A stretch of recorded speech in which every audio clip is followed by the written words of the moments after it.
Programming Throwdown, episode 154, Python again with Jason C. McDonald. Take it away, Patrick.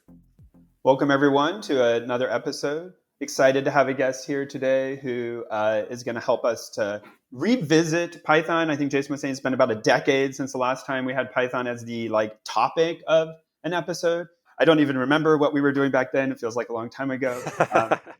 But, excited to have it. I have a love-hate relationship with Python, so I hear that there's going to be some work to sort of convince me to drop the hate part and just embrace the love part. But maybe some of that comes from years ago. But I do respect that, Python has in some ways stood the test of time. It's really there. It's pervasive, and it's helped so many people get into programming. It's made so many advances. So I'm excited to talk about it. So as I mentioned, we have here today Jason C. McDonald. He is the principal Python engineering consultant at Rural Sourcing and author of the book Dead Simple Python from No Starch Press. Welcome to the show, Jason. Hey, thank you. Thank you for having me. Well, we typically start off all these interviews. I know, want to dig into Python. I'm already ramped up. I'm excited, even though it's a little early in the morning when we're recording this, but I'm ready to go. Let's talk a little bit about how you got into tech or programming. Do you remember your first computer or your first programming experience? What was it that kind of made it real for you? Oh, yes. Okay. Well, I have two first experiences. I would say my first experience was when I was 14. And I wanted to do some coding to be able to build a game I was wanting to make. And so I fired up Python, tried learning it, hated it. Not just Python, programming as a whole. Hated it, despised the whole activity, was miserable with it, gave up after 2 days, and vowed to never touch it again. Fast forward several years. By this point, I am on the other side of a traumatic brain injury. Fell down a staircase my sophomore year of high school. Hit my head on the banister and went from a 4.0 sophomore college level rating to failing pre-K material. Had to work my way back up. The way I explain my head injury is if you're familiar with the BBC sci-fi Doctor Who, I basically am the doctor in that it's still fundamentally me under here, but I have actually had 3 head injuries in my life. And each time it has fundamentally rewritten my personality, my skill set, my cognitive ability. It's still me. The core of who I am does not change, but it expresses itself very differently. And so I'm on my fourth. Basically, I'm in my fourth, form, as it were. But after that 2008 head injury, I discovered, I like coding. It made sense. It clicked for me, and started out with. Well, at first I thought you had to have a degree to do it, so I kind of came in via the back door via VB Script. And then from there, picked up visualbasic.net. And then from there, discovered that ecosystem was too constraining for what I wanted to do. And so I thought, I remember this Python thing back from when I was 14 and I hated it then. But, I like coding now, so let's try it again. So was VB Script your second head injury? No, the second head injury was that staircase when I was 16, but no, VB Script was. I see. Okay.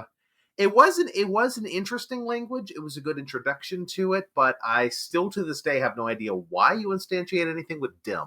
I understand what it means. I understand the history. It still makes zero sense. Yeah. For people, can you? It may be dating or so, but what is VB Script? What was it used for? So VB Script, Visual Basic Script, this was used in applications, still is actually, in applications like Microsoft Word, Microsoft Excel. You can write macros, which are basically just actions that you can perform on top of Office. The context I was using it in was this game software that, because of the scammy nature of the business behind it, I'm not going to name, but it was this game building software, and they used VB Script as a scripting language, and that was where I got my first taste of programming. So I learned VB Script, fell in love with the fact I could call up a dialog box that says "Hello World" on the screen. I'm like, this is awesome. And it's so true. Went from there. Yeah, that's a big part of it, is having that kind of REPL where you do something and you see it action right off the bat. Right. And not even just an action, but like a full-blown dialog box with a yes and a no button, and you click it, it does something different. I'm like, oh my gosh, this is amazing. I feel so powerful. I became addicted to dialog boxes for about 2 years after that point. I loved them. So Oh, wow. All right. So I think we foreshadowed it by the fact that you may or may not have eventually written a book, but you returned to mhm. Python. And after that, and how did that second experience go? The second experience was definitely a lot smoother. So, as I mentioned, I felt very constrained by the .NET ecosystem for what I wanted to do. So I picked up Python and immediately hit a wall. And I was going, how do you declare a data type in Python? This is weird. I'm used to declaring the type of my variable. And so I log into the Python channel on the IRC network. That channel's still there. Just Jump Networks is now on the Libera chat IRC network, if anyone's curious. And I'm still in there. And anyway, my first question ever in that room was, how do you declare a data type? And one of the moderators / room regulars responded with, you're a data type. And then proceeded to explain dynamic typing. And for reasons I don't fully understand at that exact moment, it became my favorite language, because the part of it was the fact that it could figure out what it was doing. And part of it was just the kind of the snarky, somewhat irreverent Monty Python-esque attitude that it brought to coding that I just fell in love with. I mean, the language is named for Monty Python's Flying Circus. It was not named for the snake. Oh, I never knew that. Did you know that, Patrick? Yeah, I actually did know that, but only because Oh, I looked it man. up. Oh, that's awesome. There's a couple references to swallows as well in the documentation online and stuff. So Yes. it sort of perpetuates the Monty Python skits through some of the. I don't know how much anymore, but it used. Oh, it still does. Yeah, the spam and eggs are the foo and bar used for most of the examples, and then the Python packaging index was originally called Cheese Shop. So it runs throughout the release notes. Always have a quote from Monty Python or something. So it's deeply ingrained in the language. For all those people who aren't familiar with Monty Python skits, they're just like, I don't get why you were justifying that. It's really, but they're various skits throughout time or movie references. So you can look them up later. Some people don't get it. Some people do. I won't judge people. Okay, we'll keep. Well, I have already. We're what, only a few minutes in here. We're only 8 minutes in. I've already made several two different references to British television. So that should tell you a lot about me off the bat. That is Nice. true. We also did talk about Doctor Who. Yes. Right.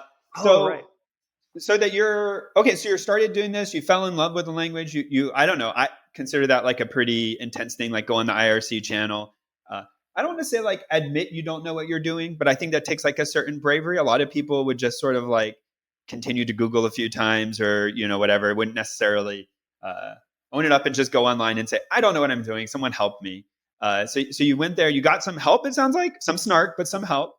And you were able to make progress. So did you end up actually building something at that time in Python, or just kind of experiment with it?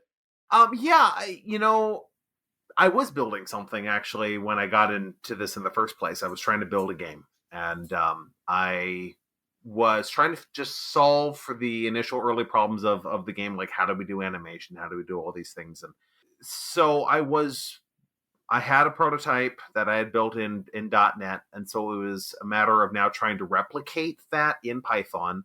And I didn't get as far as I wanted, but that was because at the time, the person who was doing the art for me at the time was using Adobe Flash. And you're really limited in terms of being able to do SVG, play those, not SVGs, play those old Flash FLVs and what have you, and anything, Right. Yep. really. So that I eventually had to move over to Adobe Flash itself, only to discover later that they were discontinuing it out from underneath me after selling me the license. Thanks, Adobe.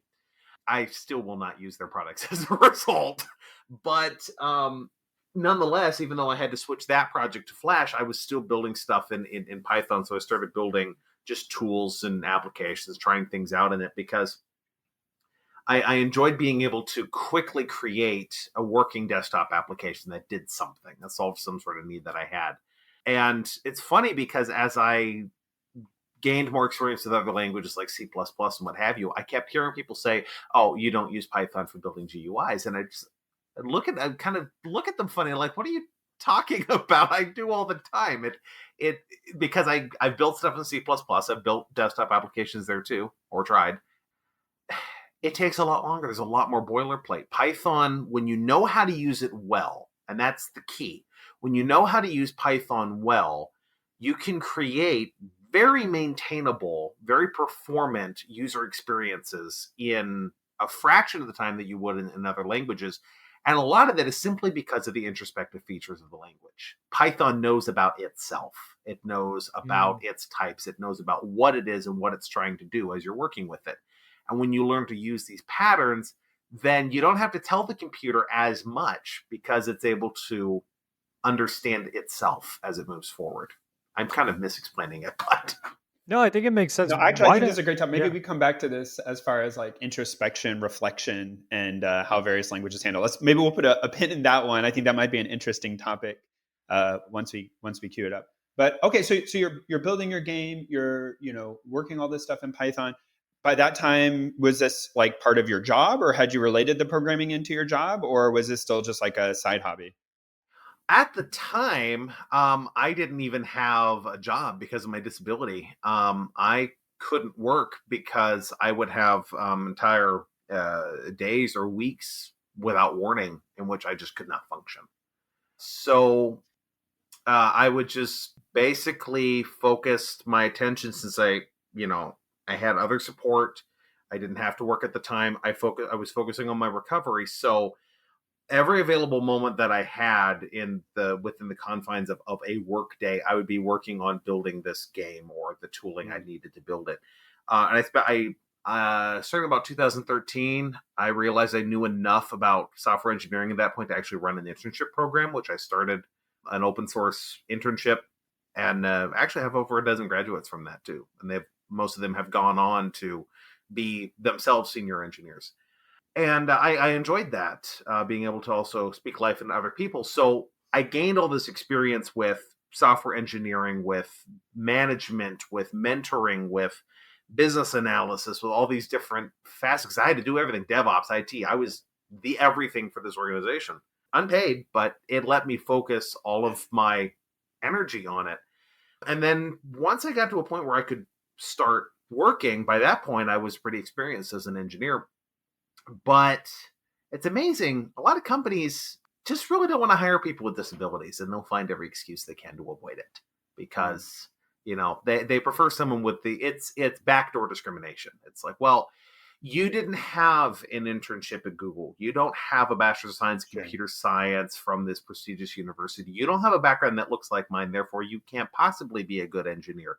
And they never stop to consider that the reason I don't is because my background is different. My needs are different. And that my experience is just as valid as theirs, but it looks different. And most companies would not consider that.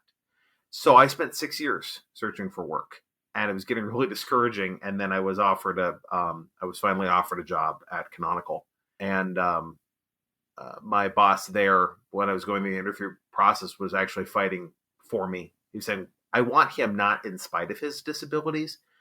I want it because of them, because it gives them a different perspective. We have a bunch of traditional engineers around here, but this guy's got a different background. That's going to give him a different perspective on problems than we have, and we need that. It was the first time I had actually had someone validate that I had something unique to bring to the table, and that was his name was Eric, and that was so important to me. So I started my professional journey as a senior software engineer, which is funny because it means that all the tough stuff that most people are having to get used to when they move into that role was the easy stuff for me. But all the stuff that's easy for everyone else, I hadn't been there for. So I likened it to getting on an airplane from the top of the Empire State Building. You get in, you sit down, and you turn to the guy going, "Hey, how did you buckle your seatbelt? Because I wasn't here for that part." Oh, wow. But that's an awesome, encouraging story, though, like the persistence that must have taken. And, I think that some of those things are right, that it's really tough for people out there who are trying to get into industry. That persistence is unfortunately needed, but is needed. And so I would say, that's a great story. And I hope listeners will be encouraged by that as well, that like stick with it and like keep doing it, and going after what you want, because it seems like you were able to finally find that person who gave you that opportunity and the springboard. And so Yeah, and you only need one job at the end of the day, at least at any given time. So definitely put yourself out there, interview at a bunch of places, and you only need one, and then you're in the door. Yeah, and the two rules I set for myself when I was interviewing that I always went back to, and I encourage other people to do this too, is if because I was dealing with a lot of the negative feelings of rejection, and so there's two things I would remind myself of. Number one is if you get that initial interview, you're qualified. End of story. Because if you weren't qualified, they wouldn't have taken the time to talk to you at all. It's not a question of whether or not you're qualified. It's a question of whether or not you are bringing the exact skills that they need for that position, because it's a lock and key model. They're not just looking for someone with a pulse, or hopefully not just looking for somebody with a pulse. Most of the time, they're looking for someone with a specific skill set. So if you get that first, and especially if you get like the second or the third interview, if you get rejected after that, in most cases, they're not rejecting you. They're just saying, you know what, you're great, you're good enough to consider for this, but someone else fits that a little bit better. That's not personal. That's just luck of the draw. The second thing is, if you really do slam into discrimination, and I did many times, then that company wasn't worth working for anyway. They don't deserve you. So when they turn you down, their loss, not yours. You wouldn't want to work there, because if you're going to get that in the interview, you're going to get it in spades in your day-to-day. That makes sense. I wanted to clap back to something you said earlier about starting with kind of game development and VB script and then early Python. So many people start their, journey by building games. Patrick, did you start by building games? Like, what was your first program? Probably. I like, it wasn't my sole intent to build games, but yeah, I think it's one of the earliest things I did, little like question response games. Yeah, absolutely. Yeah, I mean, my first program was, after, like printing your name over and over again, my first like kind of real thing was I made this arm wrestling game where you had to hit the space bar so many times per second to win an arm wrestling match. And my question to you, Jason C, is like, why is games the impetus for so many folks to get into programming? And given that, what does that tell us about getting young people into programming? Well, there's a couple of things.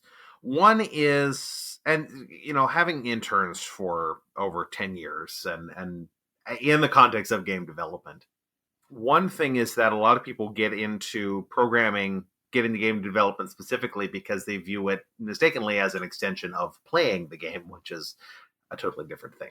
Playing a game and building a game are not even remotely the same thing. And that's a splash of cold water to a lot of people. Like, oh, wow, this is not as much fun as I thought it would be. I actually wound up talking to one guy who was involved in building Duke Nukem. And he said, yeah, I actually have never played the game. Like the original 2D or the modern ones? I believe it was, if I'm remembering correctly, it was the original 2D. Wow, And he cool. said, I never, he wrote the physics for it. He said, I never played the game. I never even saw the game.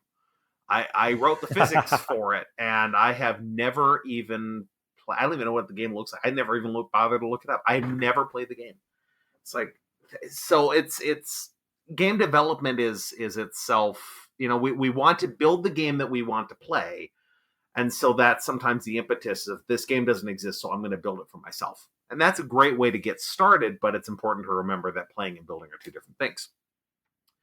I think the other reason that game development comes up a lot is because it is a good thing for us to put forward as an intro, because game development touches every single facet of software engineering, or at least potentially touches every single facet. Anything that anybody is ever going to write in any code base anywhere has an application in some game. So when you're building a game, depending on the nature of the game, when you're building a game, you never know what you're going to need. Pathfinding, search algorithms come up frequently, or sorting algorithms. Those matter. Data entry, data retrieval. You have save files. How do you render graphics? How do you do sound? How do you do network connections? How do you do, all the way into AI and machine learning? It's all of this could intersect with a game. So games become a very good way of practicing different skills, because you need very little excuse to pick up something that you would otherwise have to come up with some really complex and unreachable business need for. Yeah, I feel like it's one of the interesting things about games. It's like I equate it to, and I love games, so I'm gonna say this as somebody who absolutely loves video games, but it can be kind of an endorphin shortcut or like a serotonin shortcut, kind of like eating a jelly donut. It's like you get this really intense satisfaction of like beating a level of Pac-Man, even though you didn't practically do anything. And again, I love games, love that feeling, but I think a lot of people think that kind of create they can kind of create that feeling again if they make a game. And to your point, it's like they could do it even better. But what I've found in the few games that I've made is when you program the game and you know what you're doing, like under the hood all the mechanics, the AI behind the Goombas and the turtles and all of that, you don't get that same endorphin rush when you beat the level. It's just like there's something about the fact that you knew what everything was going to do. Some people will claim you could make something so emergent that even you get an endorphin rush when you beat your own game. I'm not saying that's impossible, but I think as a first level game designer, for first time game designer, it's almost impossible. And so that's a trap that a lot of people fall into is they make the game and they think they're making it for themselves, but it's never actually going to be satisfying for you to solve your own puzzle. You're not going to get that same rush. And so you really have to build it for other people. But it is interesting that it's ubiquitous. I mean, every almost maybe 80-90% of the people I talk to got into programming from wanting to make a game, and I just think there's something really fascinating about that. Yeah, absolutely. And I will put a caveat. There are some occasions where building your own game can give you that. I mean, Marcus Persson loved Minecraft. He built the game he Yeah, wanted, and that's he true. enjoyed it. And I built a couple of games where I genuinely enjoyed playing them. When I was done. But I guess the thing is that in both cases, you're not just building to scratch a personal itch, but also to build something that you think other people are going to enjoy. And so it's the same thing with writing, because I'm also an author, obviously, as you mentioned, but I also write fiction. And yes, I write books for me, but I don't write books just for me. I'm writing a story that I think is going to mean something to someone else. And I was talking with someone recently, and I said, writing the book for yourself is how you get started. Writing the book for someone else is how you finish. Because if you're not writing Yeah. it for someone else, you're not going to have the impetus or the motivation to stick with it through the editing and the revision and the, on and on and on, the treadmill of actually finishing the book. The passion for creating a story that's going to mean something to someone else is what's going to get you over that line. And I think the Yeah. same could be true of software in general. I mean, if you look at the people who are happiest in our industry, they're the people who are building something they genuinely believe in. If you don't believe in what you're building, it can be really hard to generate that passion, because it's like, well, I'm doing this for a paycheck, but I'm really just doing this for someone else's bottom line. But when you focus it in line of, maybe this is why user stories help. When you focus it in lines of, I'm solving this so that this person can do this thing, then it becomes important, then it becomes valuable, and that creates that motivation to keep going. I think this is like a great conversation, and not to dwell here so we can keep going on, but I'll say, I think, not to say that you're wrong, but I'll slightly disagree. So I've had that argument, and I think what you're saying is a very common approach, where for a lot of people, it is absolutely true to be able to, I want to say, ship something, if I phrase it in another way people say it, and actually see the thing come out, actually understand why you're doing it. I find, for like, as just a personal, as myself, that isn't the only thing, or even a very important thing for me. I've at times worked on stuff I actually thought was dumb or would never work or wasn't that useful, but the specific problem that I was there to solve and the people there to solve it, I saw that there was growth to be had. I saw that there was something I could learn. There was some way I could kick the ball forward, and often taking those things and leveraging them into the next thing, right? And so those things aren't of infinite, lifespan. You kind of got to go in with a mission and learn something. But I'll say, I think what you were, to I guess, back up my point, since I'm making a contrary point, is like to back up what you're saying about, finishing off a book or finishing off a game. Oftentimes that first 80% is really appealing, and the last 20% of the game's completion takes as long or longer and is really hard and it's drudgery, and you need a certain motivation to get through it. But I don't want to like discourage people that if you get through that 80% and then you don't finish, you got to be careful doing that only or always, or if you're in a startup. But just as like a learning experience, you can learn a lot from that first 80%. You can learn a lot more or the same from the last 20%, but there is value to be had there. And so going through unfinished game after unfinished game is also something you see happen from a lot of people who end up releasing independent titles that sort of, they had 4 or 5 failed things. They made sure to learn something from it. And so I'll say that yes, but like just a caution out there, I think there are different flavors of folks. And when I interview people for my work, talking about, hey, is it a motivating driving factor for you to ship something? Or are you okay going through a number of like failed attempts at stuff and potentially never shipping? Will that motivate or well, doesn't normally motivate people. Is that going to demotivate you? And it's an introspective question I think a lot of people have to answer and aren't very thoughtful about. Most people haven't sat down and thought, do I need to ship or am I okay? Right. And to clarify what I'm saying that the motivation needed to ship is extrinsic. That's what I'm specifically referring to. Not that the motivation to do it is extrinsic, but the motivation to ship it. That 80%, to your point, that 80% can be intrinsic, but it's very difficult to get the intrinsic motivation all the way through. That extrinsic motivation has to kick in to get you over the hump in most cases. So you need a mixture of both. If it's all extrinsic, you won't get started. If it's all intrinsic, you won't finish. And that's okay if you like to your point, it's okay if you don't finish it. I've got a million unfinished projects that I will never finish. Learning from things is great, but it really is that extrinsic motivation that drives you like, okay, you know what, this is now really tough, but I want to get this into someone else's hands. And that's what gets it over the line. Yep. So one thing I was thinking about related to the motivation question is, and Patrick, you might be a little different on this, but on my side, I've used a zillion different languages and I haven't felt particularly attached to any of them. And I don't really see, I just kind of feel like, well, for this particular context, for example, I'm on a microprocessor. And so it's just a lot easier to use C. Or I'm building in Unity, and so it's just a lot easier to use C#, right? And so I'll just use whatever. But in your case, you have spent a ton of time and energy on Python. Reading through, as you said in the pre-show, the documentation many times over, and so my question is, what, like in the context of all these different languages and everything, what kept drawing you to Python and what caused you to dive so deeply into Python? What really was the impetus for that? Ironically, extrinsic motivation. I logged into that Python IRC room and I never left. And I became a regular in the room. I say never left in the Sure.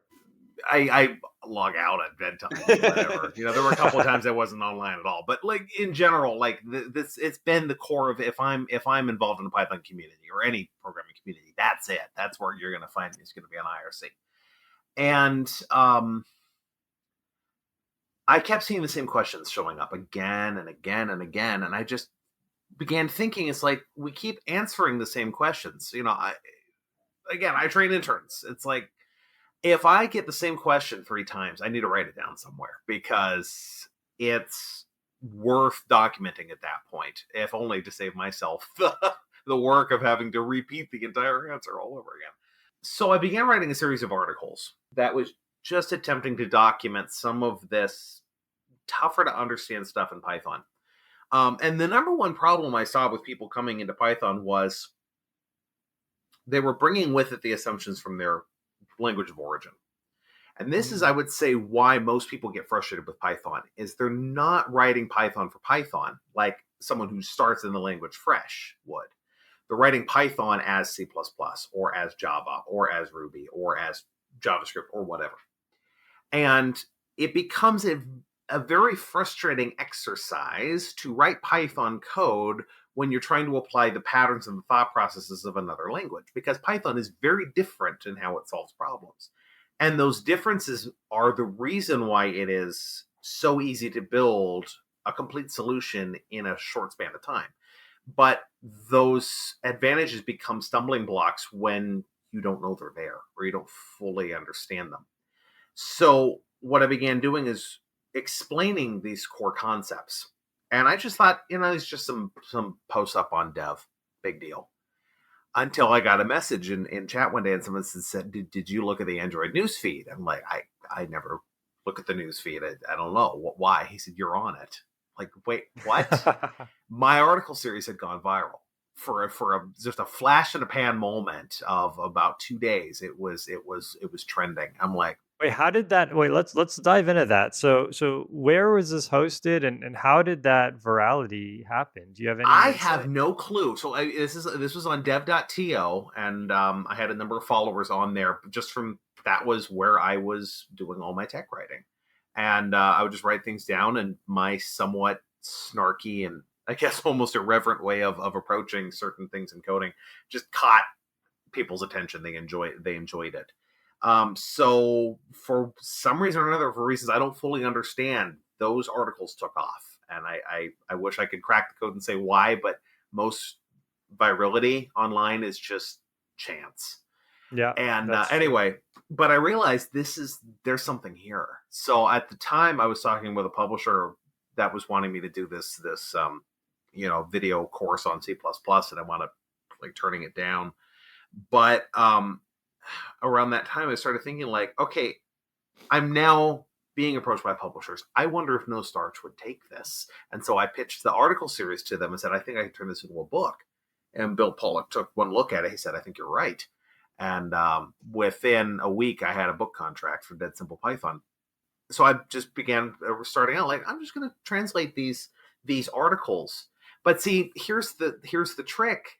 I started out just defining the things that I kept seeing needing explaining, but it was more scattershot. It's like, okay, this.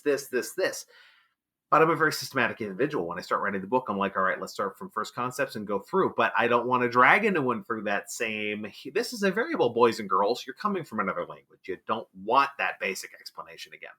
So it was let's start from first concepts without beating you over the head with Programming 101 again. And which turns out no one else has done, at least not for Python. And I start going through it. And as I get about 2/3 of the way through the book, I realize I don't understand half of this stuff. And I'm going, this is weird. So I go to the documentation and I start digging into the inner workings of the language. And by time I went from being a mediocre Python programmer at the beginning of it, just trying to document some basic things. By the time I was at the end of it, I was a literal expert in the language. And I had my technical editors were 4 of the top guys in the Python room who are like answering everyone's questions. These are like super smart guys, experts in the language, really, really practice. And they're going through and they're going, yep, you got it.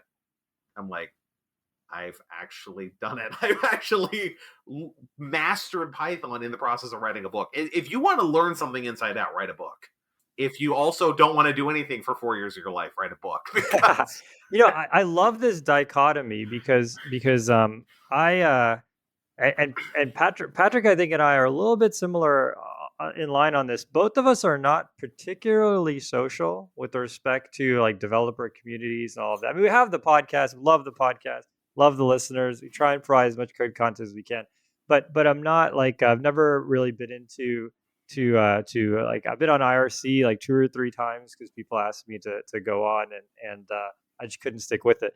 And so I think there's two like kind of we have 2 kind of different ways to both achieve our goals. In my case, at least, it's more like I would set kind of a goal for myself. I would try my best to hack my way through it, and then what I would find. I mean, example I keep going back to is, I didn't know Python. I hadn't even heard of Python, but I wanted to make a board game engine.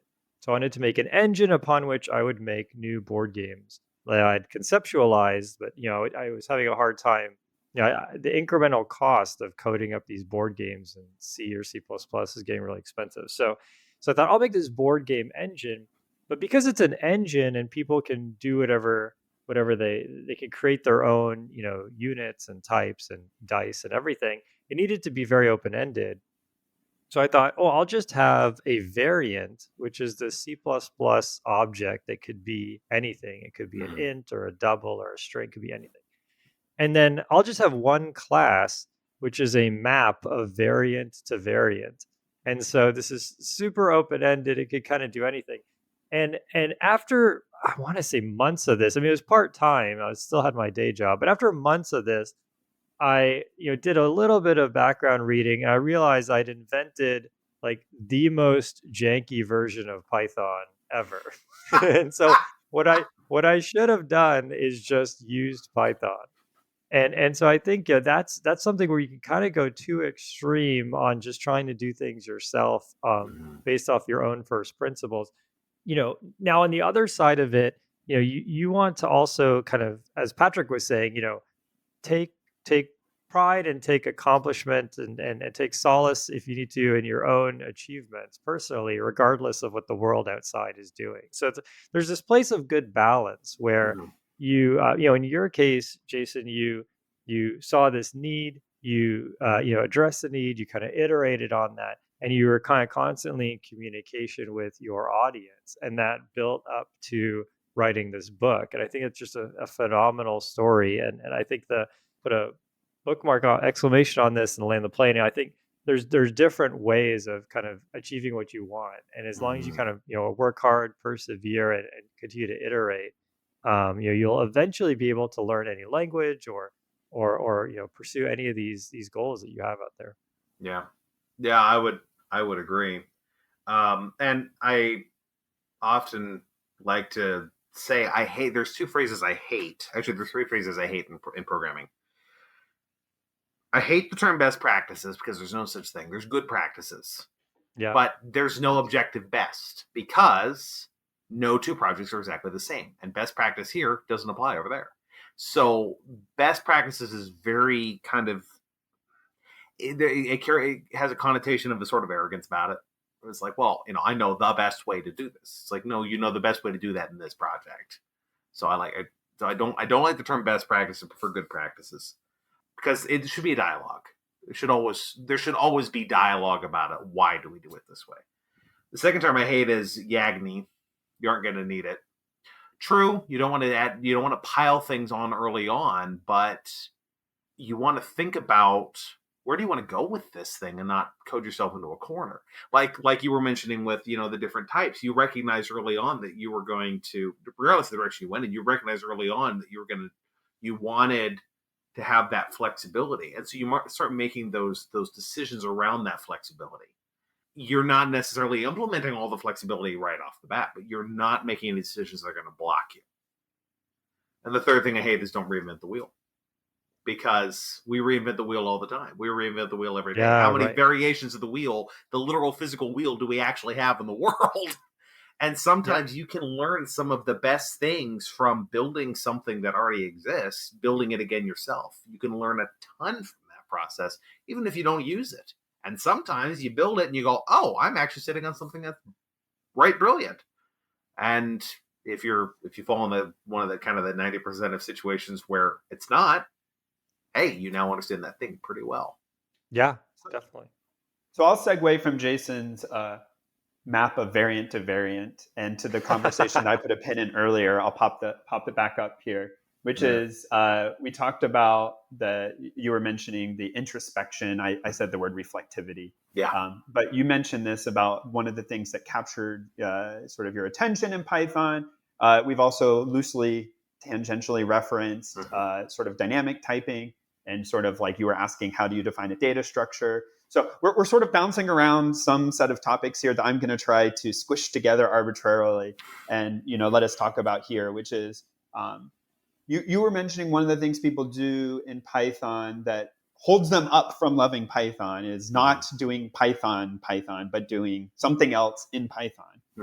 And there are some languages, I guess, that pride themselves on being able to do whatever in that style. But you made this contention. I don't know, but I'll say maybe this is one of them. This, sort of assuming that everything should be super strongly statically typed up front. Everything is compile time known. All of this. Maybe that's part of why. If not, then you can tell me I'm wrong, and then we can talk about it anyways. But I'll tee that up. But what are your thoughts, I guess, in that space? Yeah, well, I want to briefly say that every language has its thing, capital T thing. We'll put a little T and one little trademark symbol after it. Every language has its thing. And once you understand what the thing is, then you can get a pretty good handle on the language. Just to kind of frame this, C#'s thing is inversion of control. C++'s thing is memory management. Rust's thing is borrowing. Ruby's thing is lack of parentheses. I'm serious. That's what they hung everything on. And it's like, if you had to write a list of every feature of the language, which thing are they going to put at the absolute top of the list and say, this is first and foremost, this is what we're not compromising on. Every language has that one thing about it. And Python's thing is introspection. That is that at any time you can look under the hood, you can look inside of something, and you can see it working. You can see what's there. And you can, then maybe rewire it too. And this is one of the reasons why Python's so cool, because you can write a class that tightly integrates with every feature of the data model, every feature of the language. And it acts as a native type. You can make it so tightly coupled that the usage is just completely obvious. And that's one of the neat things about it. But the way it's able to do that is because it's exposing all of these what are called dunder methods, double underscore methods, that are how Python makes that object work with different parts of the language, operators and what have you. And it's not just your data types, it's not just your classes that do this, it's all the classes that do this. To some degree or another, I would put an asterisk there because there's some really deep internals and integers that get interesting, but I'm not going there. But you have this ability to kind of dive down into the internals of anything. And this is Python's thing, that introspective, you can see, you can examine, and you can change anything. And that is oftentimes surprising for people who are used to data hiding. So if you're coming from C++, you're coming from Java, you're used to hiding your internals, locking everything away. You've got the gate with the dog and the guard, and then you've got these nice little getters and setters or what have you, and you're carefully controlling, everything that comes in and everything that goes out. So in Python, you'll still write getters and setters and what have you, but you're not actually stopping anyone from examining the internals, which, by the way, makes testing a lot easier. But right. Rewinding a little bit to just touching on that whole dynamic typing thing, Python's way of working with variables is very different from other languages. So Python has, people fling around the phrase Python doesn't have variables, which is not exactly true, but variables are not one thing in Python. It's two things that work together. You have a name and you have a value. So a name has the name itself has a scope, but it has no type. It's a loosely bound language. So you create a name and it's scoped to wherever you define inside your function, inside your class, whatever. Actually, class isn't a scope. Inside your module. But you have a name and it's scoped somewhere.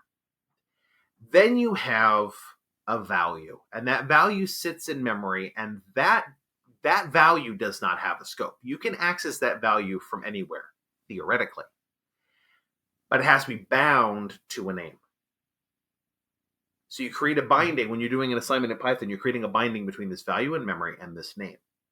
And where this becomes important, and by the way, that value, that does have a type, and it does have a strict type. You can't change the type of the value. If it's a string, it's a string. This is not JavaScript. You can't compare a string and a number and get a value.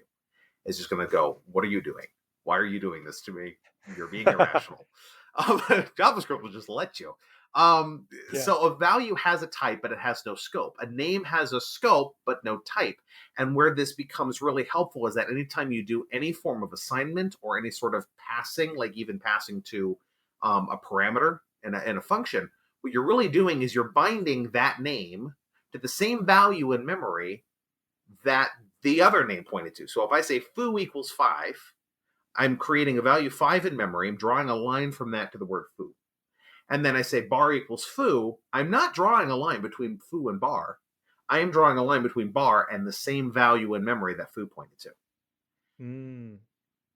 Then you have to understand that with the exception of strings, integers, and booleans, and floats, outside of those, and tuples, everything else is mutable. It can be changed, which means if you've bound two names to the same list in memory, or the same dictionary, which would be a hash map, for those of you coming from Java, if you bind two names to the same value, then it doesn't matter which name you use to change that value. When you change that value, the mutated or changed value is visible from both names. This is surprising to people at first because you expect to pass in a list and you modify the list and wait, what happened? The original list got changed. Yes, because you're just rebinding. That's all you're doing, and then you're changing the list. But this is why Python is used so often for data science, is because you can pass in something like a NumPy array, this huge, just ungodly half a gig of data array, and it doesn't matter how many times you pass it around, you have one copy in memory. And as long as you get used to that sort of thought process that I'm not making a copy when I'm doing assignment, I am rebinding, I am just creating an alias to this thing. Once you get that into your system as how this works, then it becomes a lot easier to write code where it's got a smaller memory footprint. You're not making extra copies of things because things are just, it's the same thing being passed around. And it becomes a lot easier to write long chains of functions that are processing something than in a language that would be like C++, where it's, you got to think about, am I passing my reference? Am I passing my value? Am I passing my pointer? And you have to think about all the semantics. You don't have to think about the semantics in Python once you're used to that idea of rebinding. Yeah, one of the things that I think, the introspection really teaches people, whether they're going to stick with Python or, just use it and move on to another language, is, the ability to like have a deep connection between data and code. So imagine you're reading a YAML file or an XML file or JSON file or something into your program.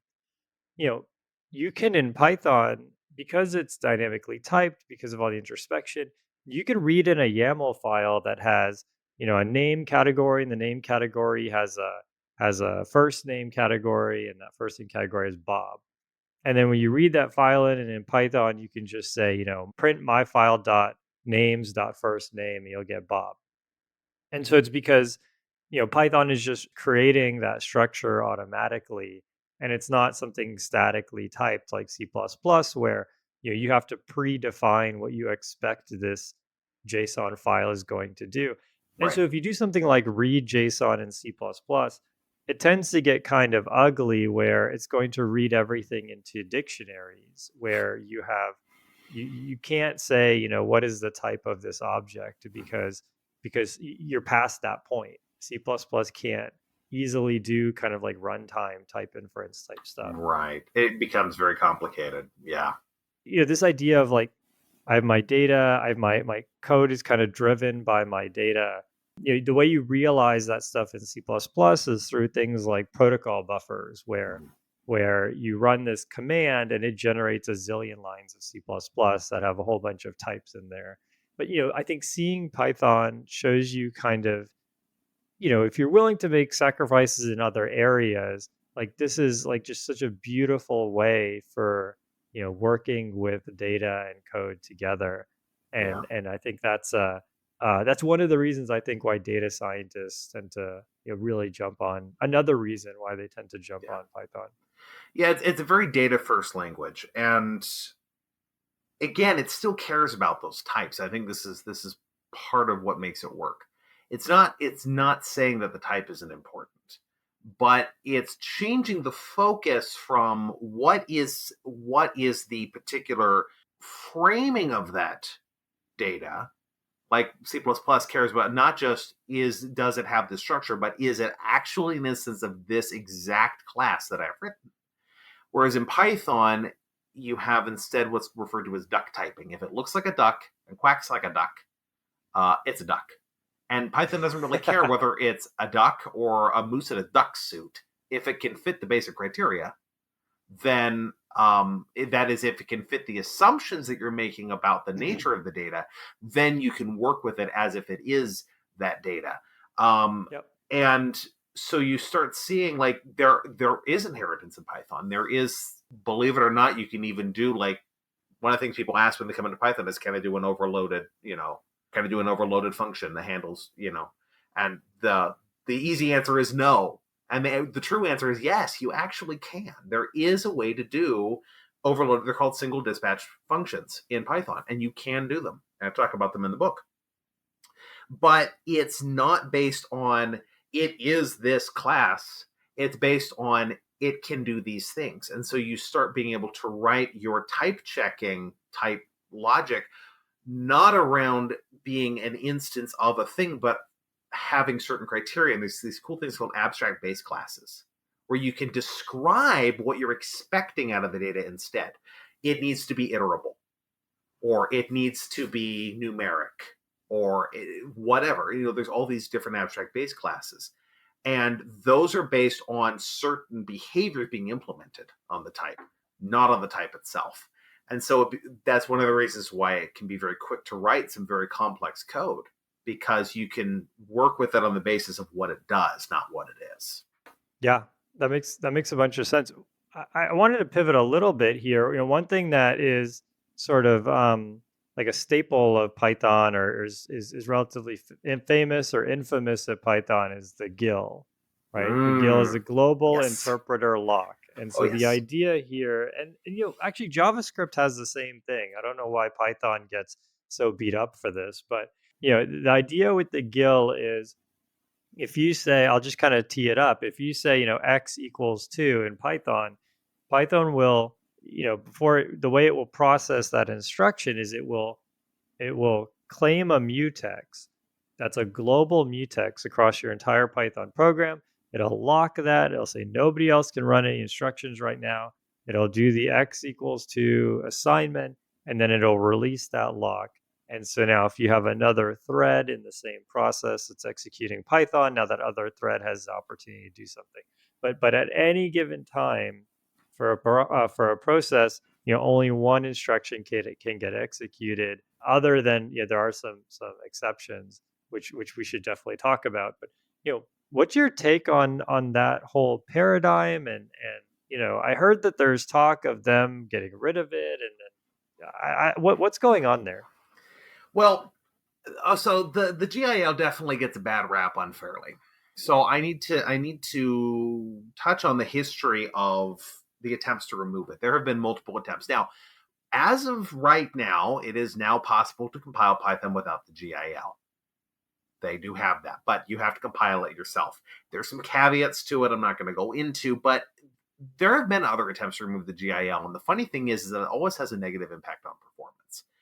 But even that aside, the GIL actually does contribute some sanity, because I'm going to back way up to first concepts here. Concurrency and parallelism are terms that we use interchangeably.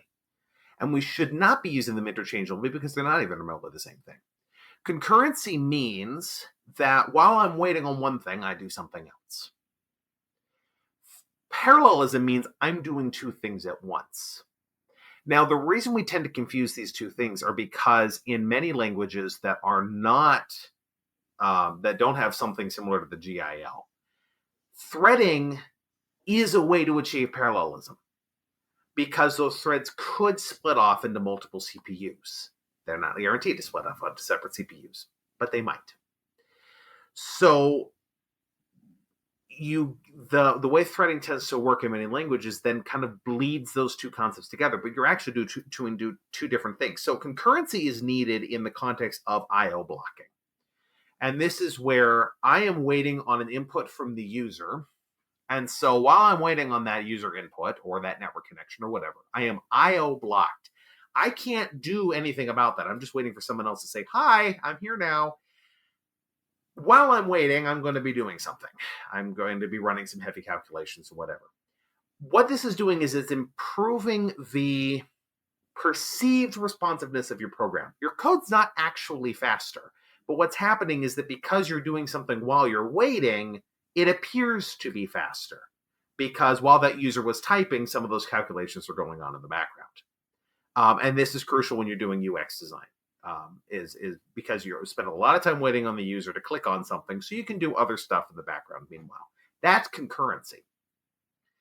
Parallelism is where you're trying to actually speed up some sort of super heavy thing, like, say, a very complex mathematical calculation by having multiple CPUs work on it at a time. One CPU can only do one thing at a time, and it's going to actually put one thing on hold to run a separate instruction, and it'll typically be keeping multiple balls in the air at a time. It just switches so fast that we never notice that. It's just like the human brain. We don't actually multitask. We just context switch rapidly. That's all we're actually doing. CPU is doing the same thing. But when you have multiple CPU cores in a machine, then you can do multiple things at once, because CPU 1 is doing one thing, CPU 2 is doing a different thing. That's parallelism, because you actually have two CPUs working for you at the same time. And that is useful for CPU blocked things, where the thing that's holding you back is how long it's taking to actually do the math or what have you. Mm-hmm. So Python has tools for both of these things, even with the GIL in place. You have asynchrony, which is a Python-controlled form of concurrency, and you have traditional threading, which is an operating system-controlled form of concurrency.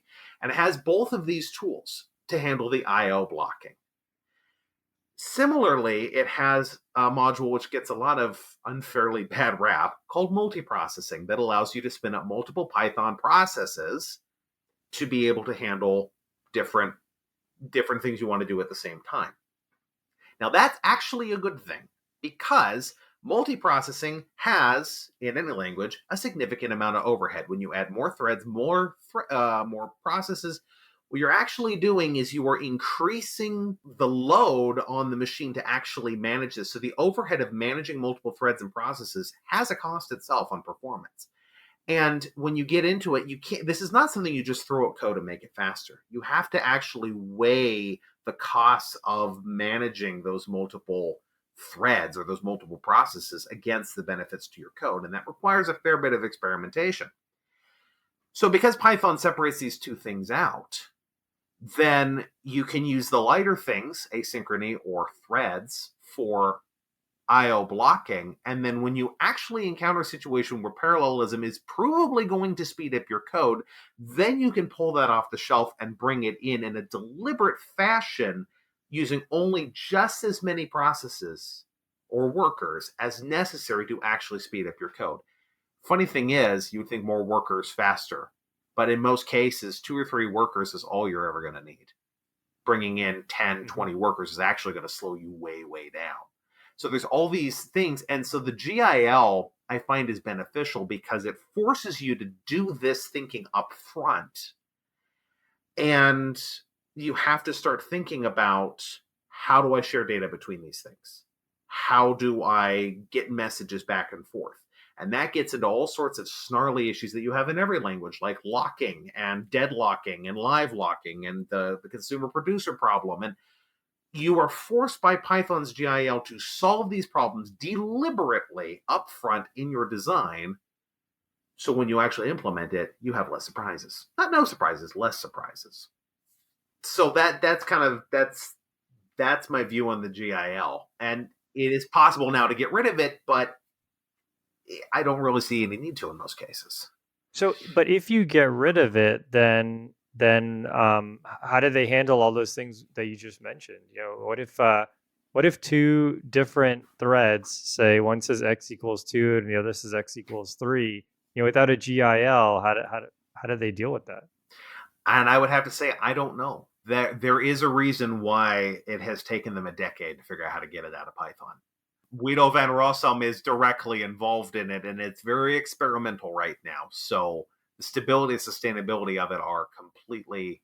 All I know is Guido just announced that they figured out how to get rid of it, but I think to your point, early. Like there's something really, there's a fundamental problem here, which is fundamentally can't do two things at the same time to the same object and have a deterministic program. And so it's like almost like a PR thing. It's like we got rid of the GIL because it's such bad PR, but like we're not going to like reverse gravity or anything here. So there's still like a lock at some point. Yeah, and it's still on by default. Like if you download Python 3.11 right now or Python 3.12 beta and you compile it, it's going to have the GIL. You have to actually pass a specific flag, and the idea is, it's one of my technical editors had a saying: if you know why you're not supposed to stick a fork in a toaster, then you're qualified to stick a fork in a toaster. Yeah. And my best guess is it's something along those lines. If you know why you should be getting rid of the GIL, then you're qualified to compile Python without the GIL, and you're going to be prepared to handle all of the consequences of trying to actually do the compilation. If compiling Python in the first place is a scary thought to you, you probably shouldn't be turning off the GIL because you get problems. It's a good point. I think a good analogy here is UDP versus TCP. In a sense, like TCP, this is for sending things over the network. The way TCP works is I send some bytes over the network, and the other person receives some bytes, and it just all shows up in order. And if the bytes don't get there, TCP will like retry, and it'll handle it all for you. Lots of acknowledgments and inquiries. Did you get it? Yes, I get it. I'm sending the next piece. Okay, go ahead and send it. I got it. All right, good. And lots of back and forth. Yes, exactly. And so when I read 16 bytes from somebody else over a TCP socket, I know they're in order. I don't have to think about it. And the people who are using UDP are doing it because they understand TCP. They have a very specific thing that they need to solve, maybe sending video, and it doesn't work as well with the latency of TCP. And they're using UDP knowing all the limitations and writing their own user space kind of workarounds for them. So it sounds like the same kind of thing here. And the whole reason that GIL's gotten bad rap anyway is because people have been looking for a scapegoat for why Python is so stinking slow, which is one of the main reasons why people have disliked it historically, is it has been slow. And there's been all these reasons. And what it came down to is just implementation, because it is now, I think, don't quote me on this, I would have to look it up again, but I think I remember something along the lines of, since Python 3.8, it is now 30 times faster. It is at this point approaching Java in terms of performance. Wow. So, and this is just from work that Guido and some other developers, and Microsoft's put a lot of money into this as well, into funding the speeding up of Python, and it's getting faster. Every release is getting faster. One person had a humorous conjecture that if they keep up the current speed gains, if that trajectory is unchanged, then 3.14 will be faster than C, which of course is impossible. But yeah. I mean, that's how dramatic the shift has been so far.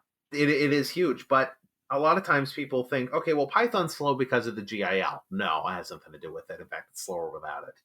Or they might think, oh, it's slow because it's an interpreted language. I hear that a lot. It's an interpreted language.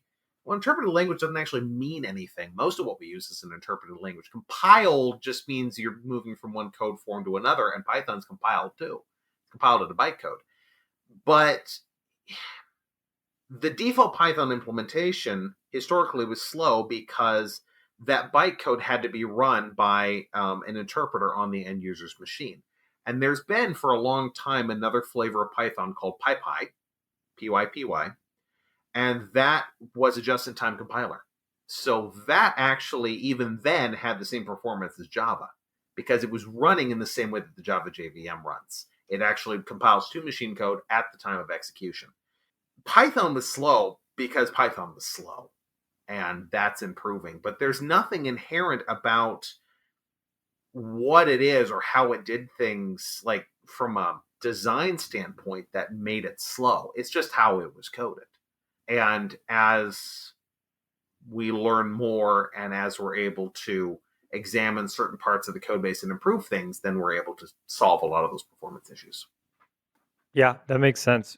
One of the things that I first encountered when I was using Python was interops. This is something that traditionally, if you want to have something in, let's say, Rust, and then something in JavaScript talk to each other, well, one is running on your browser, and then you're sending packets to the Rust server. And so you don't really need these languages to be built in together. But Python really introduced me to the Python C API and Boost Python and these ways to use Python and C++ together. And there's even like ways to do it in either direction, where you have a C++ binary that has the Python SO and the Python VM linked into it, or Python code that has shared libraries written in C++ that it's calling into. Like what's your take on the overall interop kind of ecosystem, and do you tell people run away from that, or like where do you think that's going? Is What's your overall take on that? Oh, it's getting stronger, if anything. So there's one thing that's been holding back, I think, a lot of growth in this area, and that is this little file. And as soon as I say this, a bunch of Python seniors out there are going to shudder spontaneously. And that's python.c. And that is the the C file that provided the primary endpoints for interacting with Python from a C level. And that thing was written to work. It was not written to be pretty. It was not written to be easy to use. And it certainly is usable, but it had a lot of things about it that it was difficult to work with. And they're in the process of deprecating that, moving away from Python C and into kind of an improved set of headers that just make working with it a lot better. Now, I'm going to, full disclosure, I have never written a Python extension. I know about this from researching the book. I have not actually done it myself. But I do know I've talked to several people that have been very excited about a project called CFFI, which is this interface with Python, between Python and C, and it's kind of an improvement over Python .h. And this not only allows you to talk to C, but it also allows you to then make a second jump and talk to Rust or Java or what have you, whatever language happens to be out there. And so there's a lot of innovation right now in being able to make Python a part of another solution. And I've been hearing this in different capacities. Is there's in general kind of this quiet little movement happening behind the scenes with programming as a whole, where some programmers are starting to move away from the walled garden model of I'm working in this ecosystem and more into this mosaic pattern where, okay, I'm writing this with a bit of Java, a bit of C++, a bit of Rust, and they're pulling in pieces and they're connecting them together. And CFFI keeps coming up.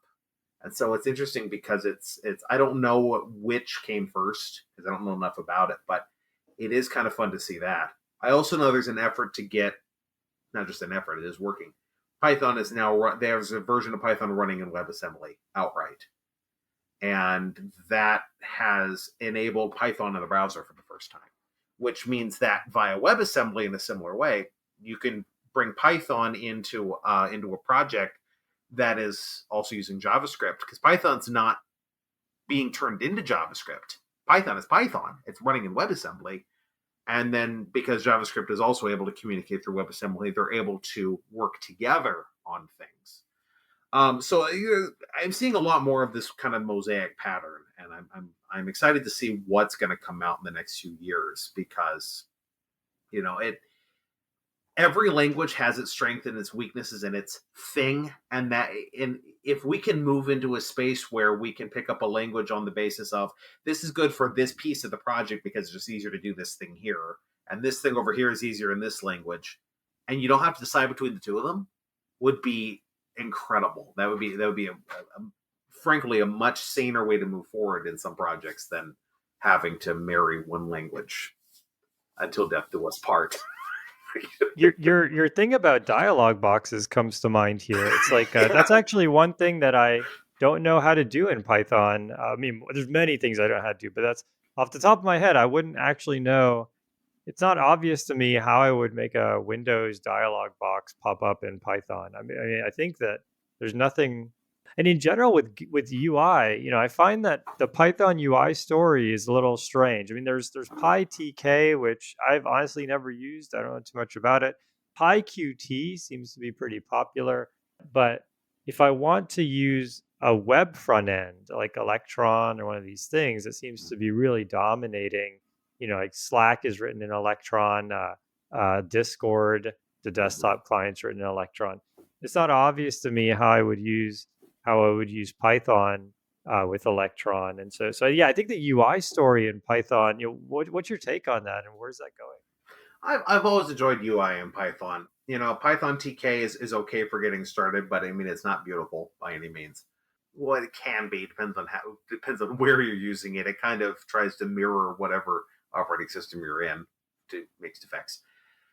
But like just to create a random dialog box in a program that otherwise doesn't have a UI, that's probably the fastest way to go about it. But I think Qt, aka Qt, is really an interesting space because PyQt, which was what was it, Riverbank, I think was the company that was doing that one. That was an unofficial fork. Those are unofficial bindings. Like some other company did those bindings for Qt. So Qt, or they're officially known as Qt. Qt wound up acquiring another project called PySide, which was just another set of Python bindings, and they made that into the official bindings. So the space, the UI space in Python is if anything getting better because now Python is a first-class citizen in the Qt ecosystem. So they now develop officially in parallel the C++ and the Python bindings for Qt 5 and now Qt 6.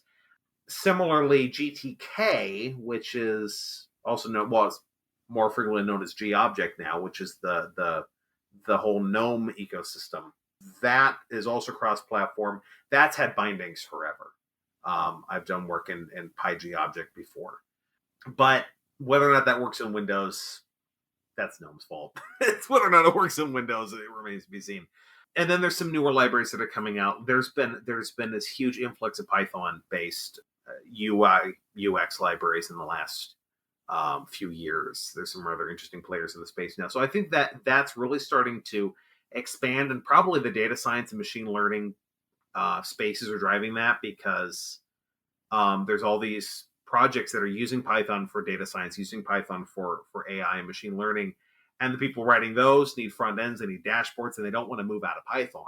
And so it's driving that need for more web-based and more native UIs. So there's a lot more options now than there were, 8 years ago, certainly. Patrick, you've been super quiet. I'm curious what your thoughts are, especially coming in as the guy who hated Python, or maybe hates a strong word. That's a strong thing. But yeah. No, I mean, you guys went in a separate direction from how I would have gone, but that's good. No, I think this has been a really interesting conversation. I guess I'll chime in on the mosaic pattern thing. I think I think CFFI is C foreign function interface. Mm-hmm. Yeah. Just to drop it for if it wasn't obvious. Yeah. I think Clang powered a lot of that backend interop stuff. I think that's been sort of where the genesis has started. At least that's always how I see it associated with Clang languages. The whole Clang LLVMs. I mean, they've revolutionized C and C++.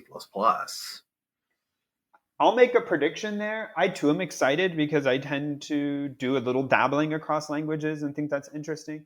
But I think that'll go the way a bit of microservices, where people will overdo it. You'll make a lot of projects that are impossible to maintain because you have that 100 lines of Haskell that like only one dude knew how to write, and he's gone now. And like everyone's just like, you keep it around, hope it doesn't break, kind of thing. And then you got to kind of like, it has a place and a time. I guess that's all the software engineering tropes. But I will say, I think the thing we didn't touch on that has been interesting for me is Python dependencies. So I know it got really brutal for a while going from Python 2 to Python 3, and whether your library would work in one or the other. And just getting into the nightmare of moving from I'm writing something on my computer for me to I'm writing something as part of a team has always been a bit of a struggle for me. Python as a scripting for myself, great. The pass by value versus pass by reference always stumbles with me a bit. But this thing of, oh, you had this weird version installed on your computer globally and just depended on it. That has also gotten better with things like the V virtual environment, VENV. What's the other one? Well, that's it. I don't know. Yeah, VENV. Oh, okay. So these things have made that story a lot better, and most of the libraries now being Python 3 compatible has also now makes Python 3 actually usable after a decade or something ridiculous. So I feel that there's been a lot of growth there. And I'm curious to know, I guess, like what your thought is. You sort of sounds like lean in on the write Python as Python. Don't worry so much about the typing. You can get all these things. There's been a lot of movement I see, again, not being part of this space, but people talking about adding type hints to their Python programs as a way to support those, what do they call them? The ilities, maintainability, scalability across teams, reproducible testability. That was a lot rambly. Sorry. But I'm all stored up. Yeah. I don't know. Feel free to respond or comment on any of those. Yeah. Well, I can respond to both of those. So one of the topics I've been passionate about is this issue of Python packaging. And I gave a talk a couple of times called Escaping the Cargo Cult. So Python has been haunted by this phenomenon called cargo cult programming, specifically in the space of packaging. And this is what led to a lot of the nightmares. Like, virtual environments aren't new. Pip, being able to pip install packages, not new. The main problem in that space has been that people don't understand how Python packaging works. And so they kept inventing it again.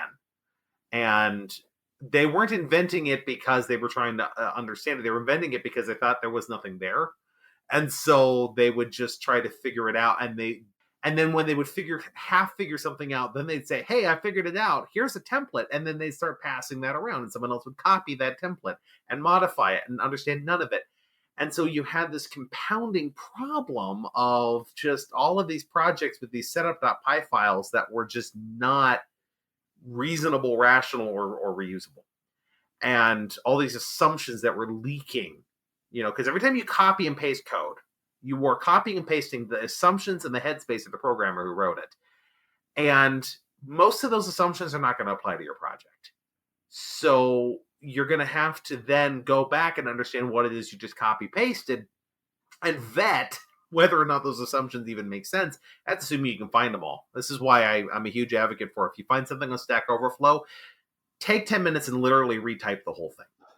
Just retype it. Just that mere action of retyping it is going to force you to interact with it at such a granular level that you're going to stop and go, why am I doing this? And it's going to lead you to vet those assumptions. So the Python packaging space has improved a lot. Part of it was the creation of the official body called the Python Packaging Authority. And they don't really have any official...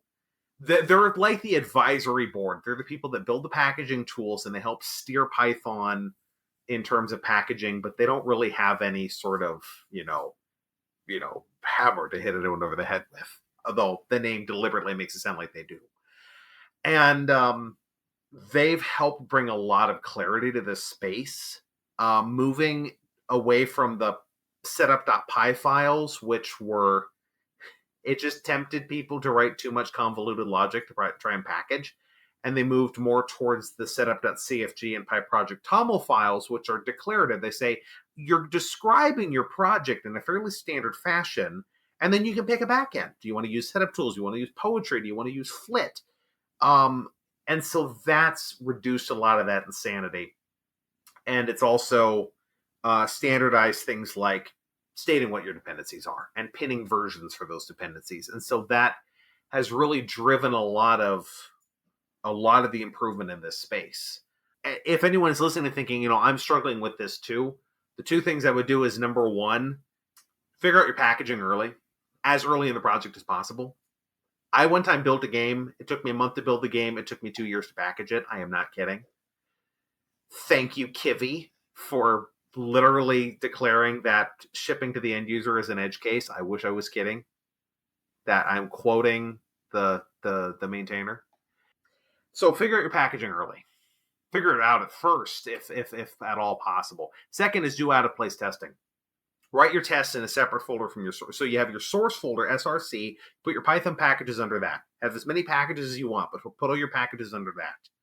Put your packaging files external to that, so in the root of your repository, and then adjacent to, not inside of, adjacent to your source folder, put your test folder. Write your tests there.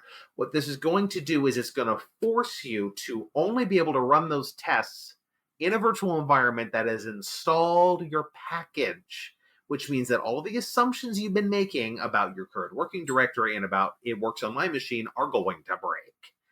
And you hit those problems early on, and you hit them often. Every time you make one of those faulty assumptions, your tests are going to break. And so you can solve it while it's still solvable.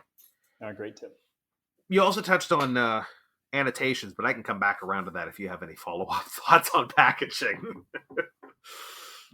No, I think that was great. I mean, I think, like I said, I feel there's been this is probably wrong, but I feel there's been a sophistication growth in this sort of like, for people like me who I won't say expert, that's maybe a bridge too far, but do a lot of programming in other languages to interact with Python and be productive by finding resources on stuff like how to get set up with a proper environment, how to make sure to get your dependencies bringed across is a huge thing.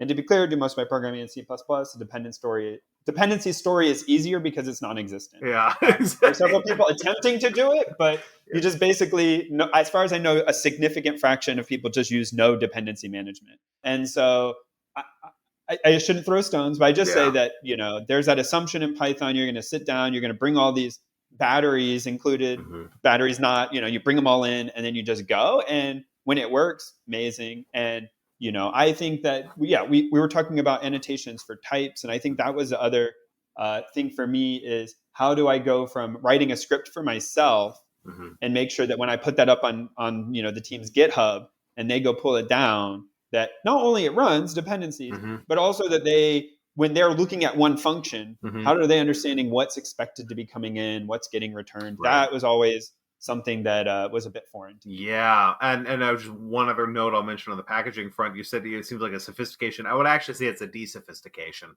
They were sophisticating themselves right into obscurity is what they were doing. And like everybody was being super sophisticated about their packaging to the point of being esoteric.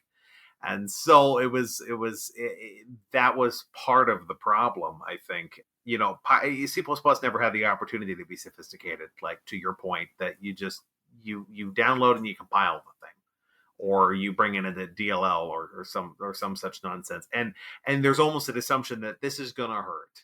So, it's that's just an assumption right off the bat. Whereas because people were trying to make it as easy to package in Python as it was to write in Python, but they didn't understand the space, they were creating these really sophisticated solutions that weren't actually sophisticated at all. They were just cerebral.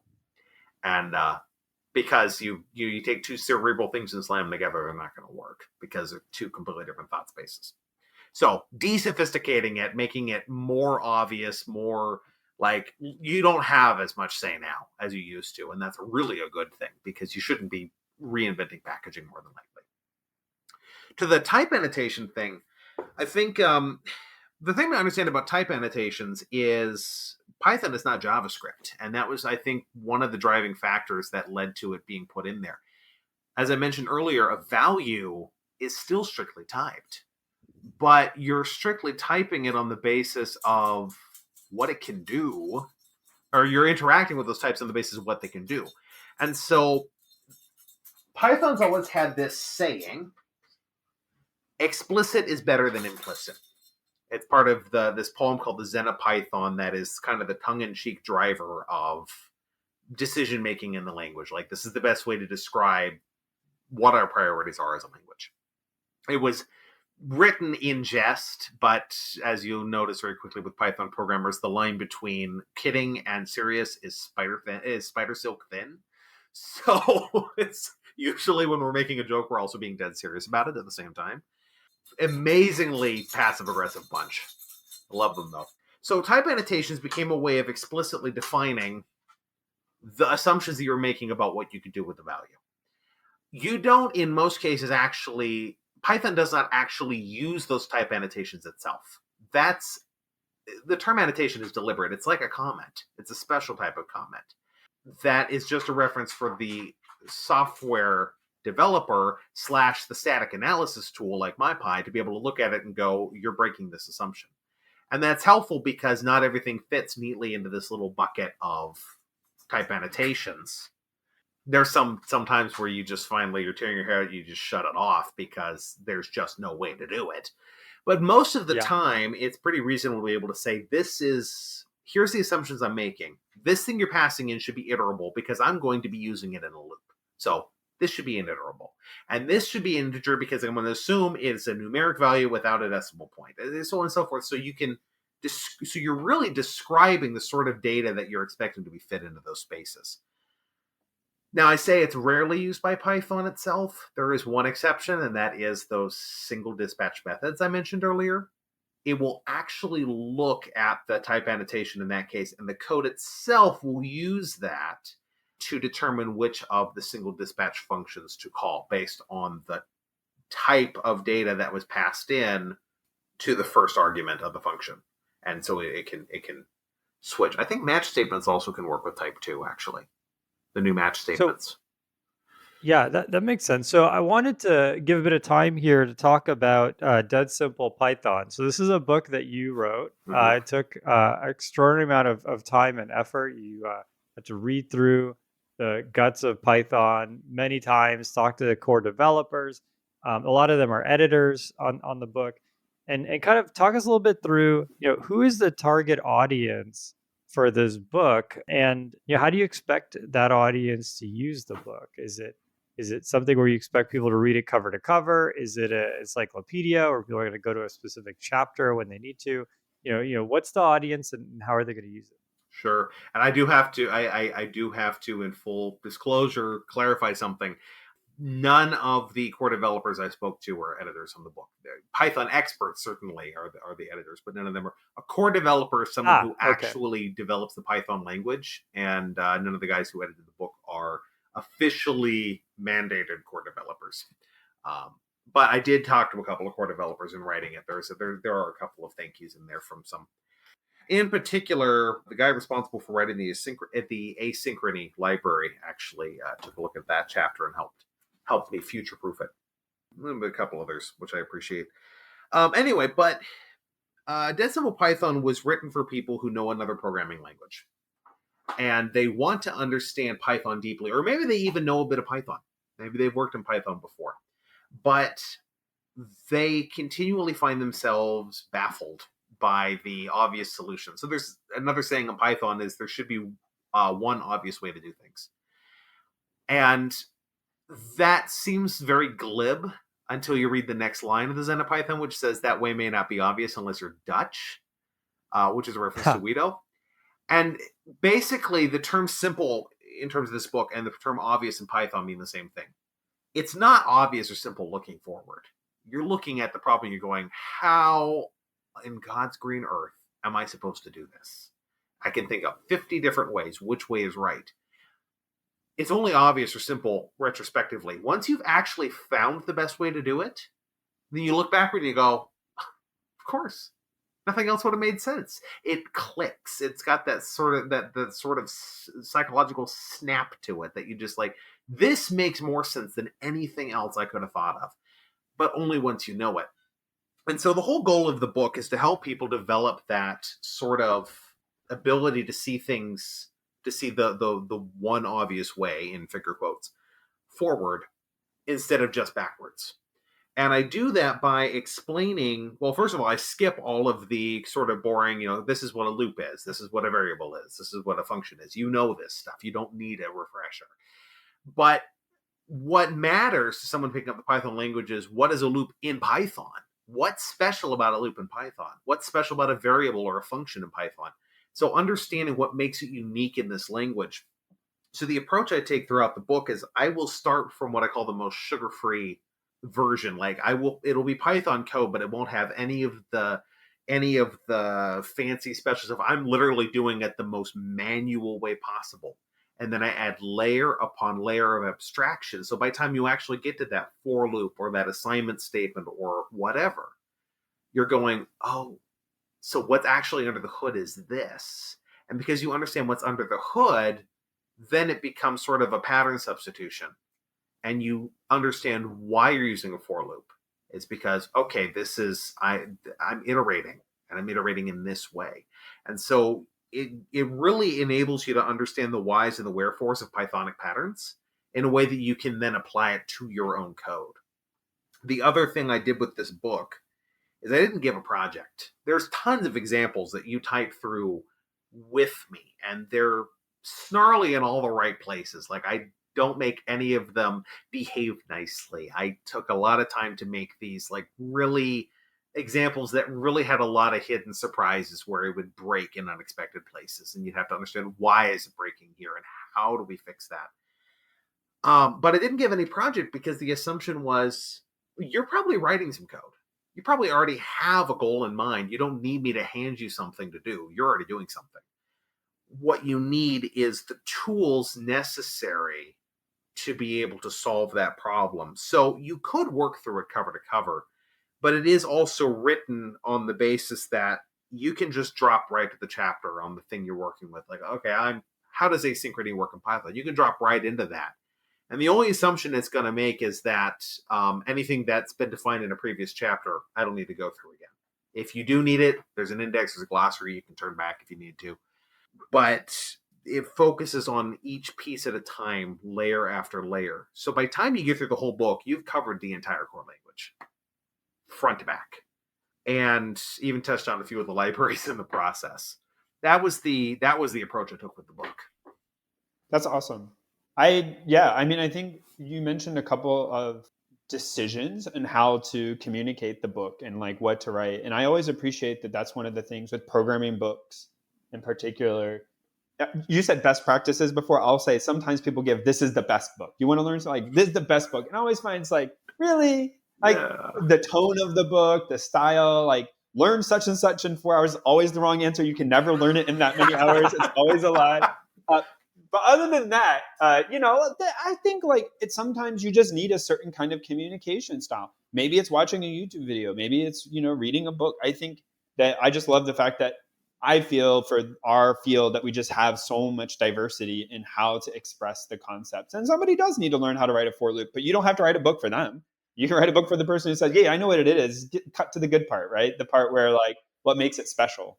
Exactly. I mean, there are, and this is one of the reasons why I saw a need for this book, because there are 1,000 books for here's how to code for the first time in Python. There's some great ones, Python Crash Course, the Automate the Boring Stuff with Python, anything by Al Swigert. It's awesome. There's many others besides that I could point to. It's a lot of great books for learning Python for beginners. But I noticed that with Python in particular, that there were exactly two types of books on the market. There was the Python for beginners, and then there was the here's how to train a neural network to recognize pictures of cats versus pictures of squashes running on a Raspberry Pi that is running on a potato battery in your grandmother's basement. Those are the only two types of books there are for Python. And there's this crater in the middle for all the people who are like, I'm not doing data science, machine learning, or this random Django thing over here. I just need to know how to write a list comprehension that makes sense. And that lack of those sorts of things in book form really drove this. So I hope there will be more people inspired by this to write similar books. I would love for there to be competition. Oh, that's great.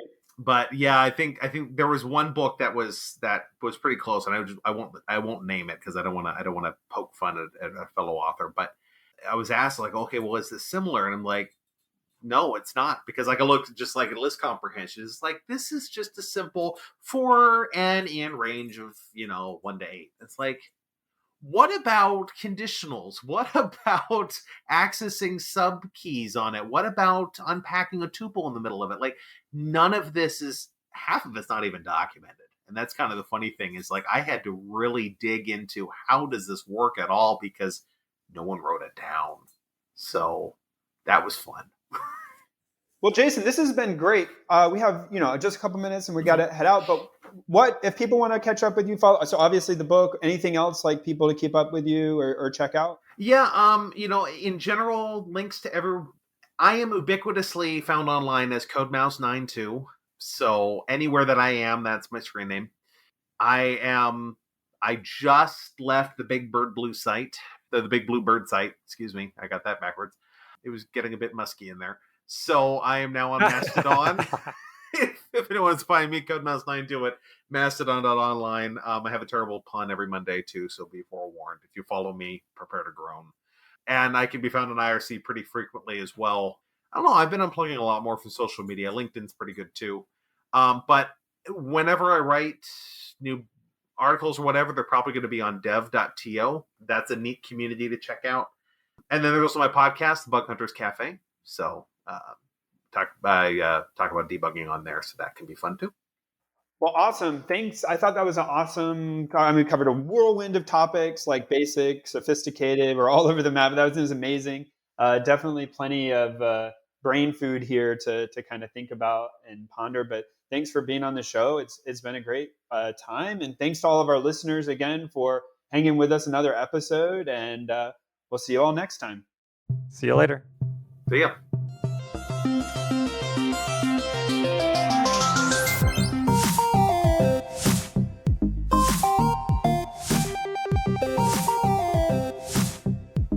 Music by Eric Barndollar.